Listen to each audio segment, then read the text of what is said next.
Hello friends. आज हमारे पास आयरोडो का एक बहुत ही अच्छा क्वेश्चन है मैकेनिक्स का। तो let us see how this question will be solved. Question है, प्रॉब्लम नंबर 1.137 है। A ball of mass m is suspended by a thread of length l। एक बॉल है जो कि l लेंथ के थ्रेड से हैंग की जा रही है। With what minimum velocity has the point of suspension to be shifted in horizontal direction for the ball to move along the circle about that point? ये कह रहा है कि अगर इस पॉइंट ऑफ सस्पेंशन को हम कैसे मूव करें, कितनी वेलोसिटी से मूव करें, कितनी मिनिमम वेलोसिटी से मूव करें कि this ball will make a circle around this point of suspension. तो क्वेश्चन है, what will be the tension at the thread at moment will pass the horizontal position, that we will calculate later, but first of all we must know how to solve this question। तो चलिए solve करते हैं। ध्यान से समझो। अगर point O, point of suspension को हम किसी वेलोसिटी v से मूव करेंगे तो उस पॉइंट ओ के रिस्पेक्ट में ये जो बॉल होगी उसके अपोजिट डायरेक्शन में उतनी ही वेलोसिटी से मूव होने लगेगी। अगर मैं मानता हूँ कि पॉइंट ओ को v1 वेलोसिटी से मैं मूव करता हूँ तो what will happen, the ball will start moving with velocity v1 in left direction. अगर मैं पॉइंट ओ को राइट डायरेक्शन में मूव कर रहा हूँ तो v1 वेलोसिटी से बॉल जो है लेफ्ट डायरेक्शन में मूव करना शुरू कर देगी। चूंकि ये पॉइंट ऑफ सस्पेंशन लगा हुआ है तो ये बॉल ऐसे मूव करेगी, एक सर्टेन डिस्टेंस तक जाएगी, फिर due to tension of the spring it will return, it will form the circular path. But the problem is that at the highest point of the suspension, at the highest point of the suspension, what will happen, there will be some tension, there will be the weight of the ball and mv square by l. In minimum condition the centrifugal force must be equal to the weight of the body, that is the minimum required condition. Okay, so let us see, let us analyze how this question will be solved. तो देखो, सबसे पहले अपने को क्या करना है कि अगर मैं पॉइंट टू हाईएस्ट पॉइंट की बात करूं तो इस पॉइंट पे मैं वेलोसिटी ले लेता हूं v2 और इस फ्रेम ऑफ रेफरेंस में o को मैं रेस्ट पे मान लेता हूं। o को अगर जैसे ही रेस्ट पे मानूंगा ये बॉल v1 वेलोसिटी से इस तरीके से मूव करना शुरू कर देगी क्योंकि हमने o को मूव किया था v1 से। सो क्या होगा, अगर आप पॉइंट टू के एनालिसिस करते हो तो वहाँ पे टेंशन होगा in a string, weight of the object होगा जो कि बॉल है is equal to centrifugal force, that is mass into velocity at point two square divided by radius, that is length of the string L.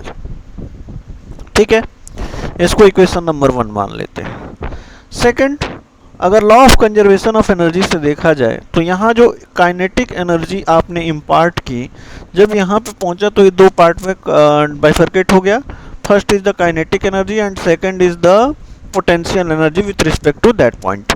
तो अगर हम कहें initial kinetic energy जो होगी, इनिशियल काइनेटिक एनर्जी होगी that has been bifurcated into two parts at point two, that is velocity kinetic energy at point two plus potential energy at point 2 with respect to point 1, तो that we have got।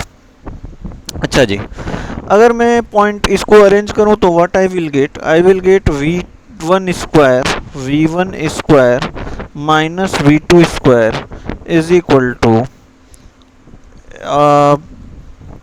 This will be equal to 4g into L. कैसे हुआ, m से सारा m cut गया, cancel हो गया, अब move कर लो 2 पर मल्टीप्लाई हो जाएगा, ये आपका आ जाएगा this one. Okay, equation number 2। अच्छा, इक्वेशन नंबर 1 में अगर बॉल को कंप्लीट सर्कल मूव करना है, बॉल को अगर सर्कल को कंप्लीट करना है तो it is required to that tension should be, the tension in the string should be greater than और इक्वल टू 0। तो मैं अगर मिनिमम कंडीशन की बात की जा रही है क्वेश्चन में, इसने पूछा है कि what will be the minimum velocity that has to be imparted, तो मिनिमम कंडीशन की बात की जा रही है तो मैं टेंशन को 0 ले लेता हूँ। तो वहाँ से अगर v2 वेलोसिटी निकालेंगे तो from equation number 1 if you use, what you will gate, the velocity at point 2, तो this tension is equal to 0, तो this mv2 square by L must be equal to mg. It means what? v2 square is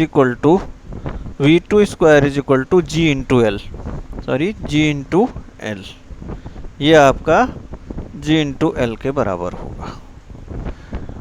अब अगर आप इस equation से ये value minimum condition के लिए उठा के इक्वेशन नंबर 2 में पुट कर दो, तो what you will gate? You will get the minimum velocity, you will get the minimum velocity imparted to the ball, that is equal to v2 square is equal to v1 square is equal to 4gl plus gl. It means v1 is equal to 5gl, why v1 square is equal to 5gl. It means v1 is equal to minimum velocity imparted to the point of origin must be equal to root 5gl. तो देखो question तो पहले आप जानते हो कि minimum condition में यहाँ रीच किया जाता है, लेकिन यहाँ क्वेश्चन को इसने घुमा दिया। इसने आपसे पूछ लिया कि what will be the minimum velocity imparted to the point of origin, point of suspension, तो सस्पेंशन पॉइंट को कितना मूव किया जाए। तो सोचना, जो सोचने का तरीका है वो बड़ा ही क्लियर रखना है अपने को। अगर पॉइंट ऑफ सस्पेंशन को हम रोक देंगे तो उतनी ही वेलोसिटी से उस पॉइंट के रिस्पेक्ट में ये बॉल अपोजिट डायरेक्शन में मूव करने लग जाएगी, and that will be the responsible for the circular motion, and for that to be responsible for circular motion, this minimum velocity must be equal to under root of 5gl, that हमने calculate कर लिया। अभी इस question का अगला part complete नहीं हुआ है, तो let us do that also. First of all, let me erase. Question is that what will be the tension in the thread at the moment it passes the horizontal position. Okay, तो अगला question ये कह रहा है कि यहाँ पे अगर आपका जो थ्रेड है ये हॉरिजॉन्टल पोजीशन को पास करेगा तो उस समय इसमें लगने वाली टेंशन क्या होगी। तो मैं इस पॉइंट को 3 मान लेता हूँ, और इस पॉइंट को अगर 3 मान लेंगे तो यहाँ जो ये इक्वेशन नंबर 1 मैंने लिखी थी यही इक्वेशन चेंज होके आपका सारा कुछ सॉल्व कर देगी। तो लेट अस सॉल्व। देखो क्वेश्चन का कॉन्सेप्ट अगर आपको एक बार क्लियर हो जाता है तो you will be able to solve the question in very easy manner. तो let me erase this and go for the next part. Just देखो फर्स्ट पार्ट जैसे हमने सॉल्व किया वैसे ही हम जाएंगे, लेकिन इसमें थोड़ा सा चेंज है, पोटेंशियल एनर्जी वेरी कर जाएगी। चलो अब हमने सॉल्व करना है इसके लिए, तो लेट अस